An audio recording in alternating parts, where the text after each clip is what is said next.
回はですね、私の個人的な、もう画面に出してるんですが、私が個人的に使ってきたルアーの中で一軍ルアーをね、一個ずつ、私なりの個人的な主観なんで、プロの方とか、メーカーさんとかの説明とはちょっと相反するところがあるかもしれませんけども、それはご了承いただきたいんです。はい。私が使ってきた中で、これが一番釣れたテクニックやとか、で、こういうチューニングやってましたよとか、このカラーがええとか、こういうところで使えとかいうのをね、説明したいと思います。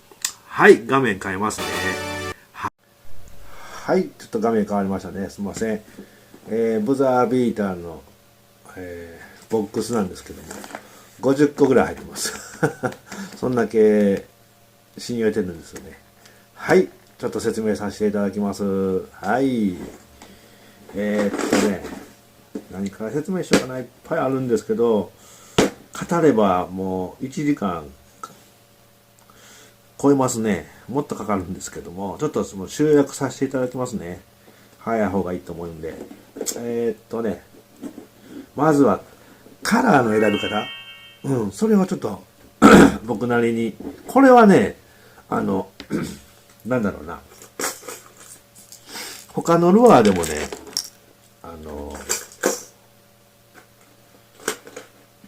僕は一緒です。皆さんどうですか？カラーはどういう風にして買ってますか？は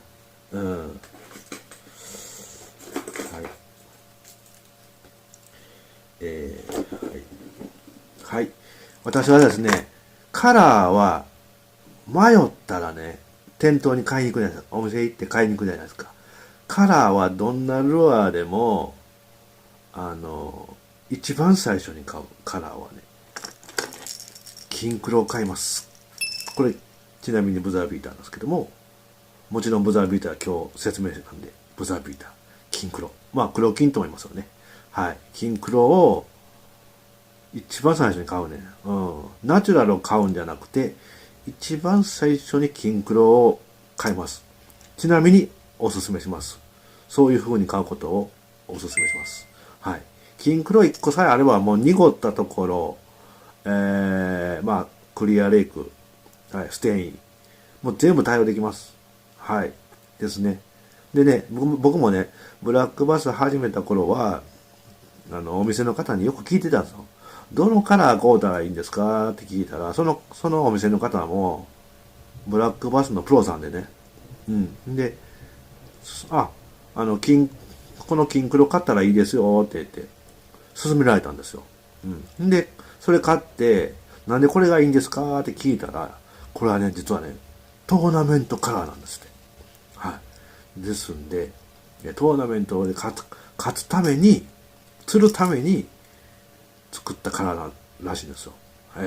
ですんで、そういうこともちょっと踏まえて、もう30年以上なるけども、ですんで、それで未だにカラー迷ったら金黒から買ってます。はい。ぜひ皆さんもね、そんなも踏まえて、カラーを選んでください。その次にね、やっぱりナチュラル系かな。クリアレイクで強いナチュラル系。あとはこれちょっと違うんやけど、チャート系ね。チャート系。黒でもいいな。だから、もうはっきりしたやつですよ。で、金に、チャートに、ナチュラル。この3つさえあれば、どんなルアーでもね、いいかな。そういうカラー選びがいいかなと思います。はい。濁りにはチャート強いし、でも意外とクリアレイクでもね、強いんですよ。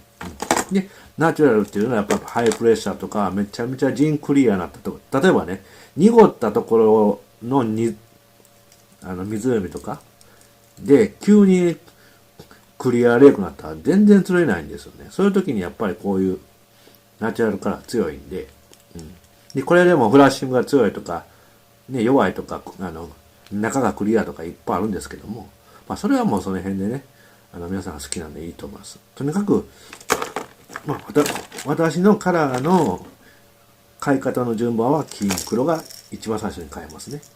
はい。それはおすすめします。はい。こだわる方は、ちなみに PS こだわる方はブルーと赤、だから5ついるねめっちゃいるな、5ついるね。もっといるんですよ本当は、で赤と青をおすすめします。はい、もうこの3つプラスあと2つプラスっていうならね、こだわりたい人は赤はやっぱりね、春のプリスポン強いじゃないですか。ね、赤は春使えって言うじゃないですか。その通りなんですよね。で、僕的には、夏でも釣れるんですけど、別にいつでも釣れるんですけどね。だけど、特に春が強いじゃないですか。僕的にはね、赤は威嚇してるんじゃないかなと思ってますね。で、ブルーは、実は、これもブラックバスのプロさんに教えてもらったんですが、バスはブルーが最後まで見えるかららしいですよ。はい。で、ちなみに赤が最初に消えるんですって。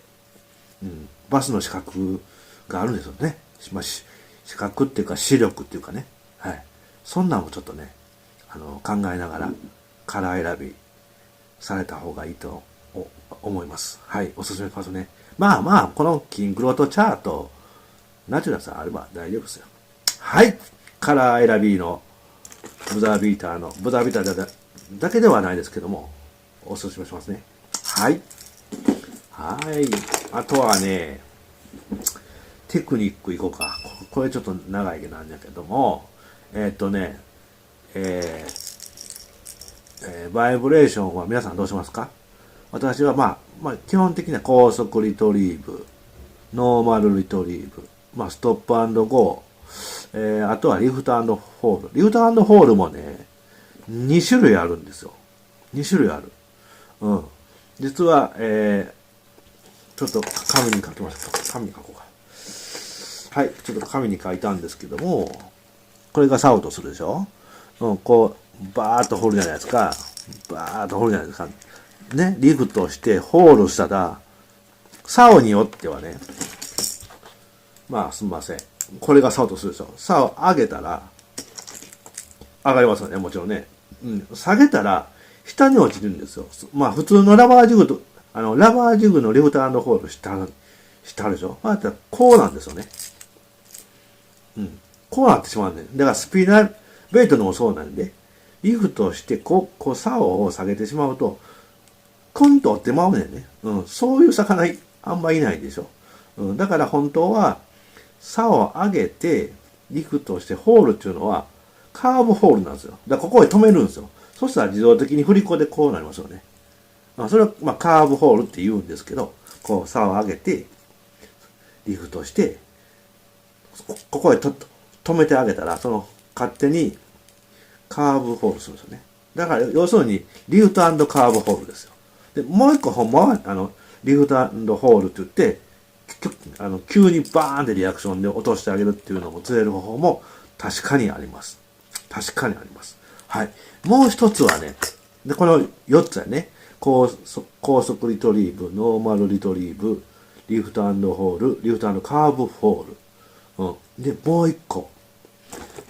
僕ね、これは稀なんやけど、これは場所特定。場所特定。排水溝あるじゃないですか、こういう。こっちが水辺で、琵琶湖だとするでしょ。排水溝あるじゃないですか。で、ここの水深があるところ、最低2メートルは欲しいですね。こういうところで、ちょっと見える？ごめん。排水溝あるじゃないですか。琵琶湖ね、どこでもあるじゃないですか。ね。水深の2メートルぐらいあるところですよ。限定ですよ。浅いとこあんまり効果ないな。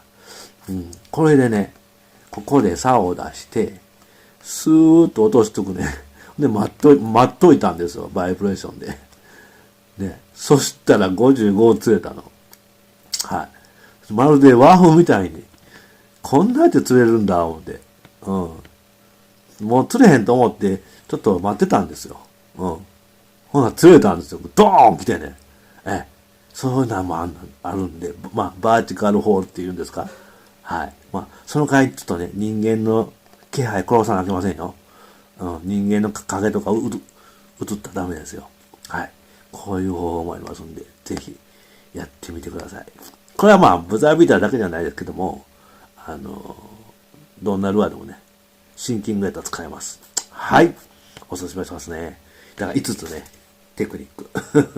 はい。でですが、ブザービーターね。はい、ブザービーターね。ブザービーターね。僕は一番釣ったのは、リフト&カーブホールです。ちなみに。はい。まあ、夏と秋は、まあ、高速リトリバー強いかな。まあ、季節にもよりますけど、でもね、渋い時多いじゃないですか。今のブラックバスって、もうすぐ賢いでしょ。すれてるわ。なかなか食わへんわって。で、なぜか、ブザービーターは、でかいの来ますわ。僕45以下釣ったことない、こいつで。はい。60も釣ってます。うん。50なんかもうめっちゃ釣ってんで。ほんまに。うん。ええ。ですんで、ほんまおすすめ。ね、プロさんもおすすめしてる人多いでしょ。